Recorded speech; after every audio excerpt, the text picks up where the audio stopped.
प्राचीन काल में एक संत दूसरे गांव जाने की क्रम में अपने एक शिष्य के साथ एक गांव में कुछ दिनों के लिए रुका।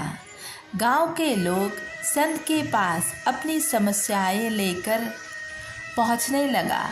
संत बहुत विद्वान था।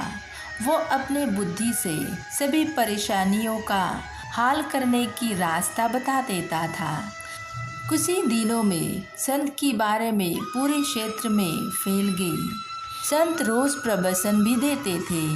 उनके उपदेश सुनने के लिए गांव में दूर दूर से लोग आने लगे।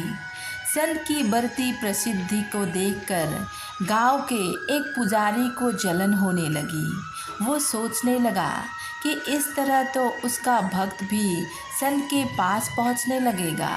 पुजारी जलन की वजह से संत को शत्रु मानने लगा था।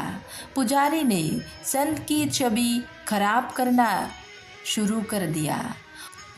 वो गांव के लोगों को कहने लगा कि ये संत पाखंडी है और लोगों को मूर्ख बना रहा है। पुजारी के कुछ साथी भी इस काम में उसका साथ दे रहे थे। एक दिन संत के शिष्य ने गांव में अपने गुरु की बुराई सुनी तो वो क्रोधित हो गया। शिष्य तुरंत गुरु के पास पहुंचा और गांव में ही हो रही बुराइयों के बारे में बताया। संत ने शिष्य की बात सुनी और कहा कि हमें इन बातों पर ध्यान नहीं देना चाहिए। अगर हम उस पीड़ित से वाद विवाद करेंगे तो भी बातें चलती रहेगी। इस तरह हाथी पर कुत्ते भौंकते हैं, लेकिन हाथी अपनी मस्त चाल में चलते रहता है।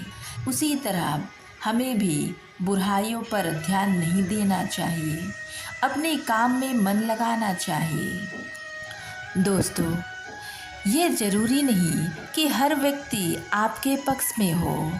समाज में कुछ लोग हमारे पक्ष में होते हैं और कुछ विपक्ष में भी होते हैं।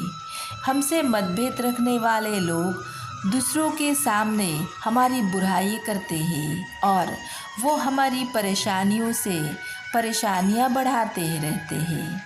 ऐसे स्थिति में हमें निंदाओं से विचलित हुए बिना अपने काम करते रहना चाहिए और सदैव भगवान का नाम सुमिरन करना चाहिए। राधे राधे।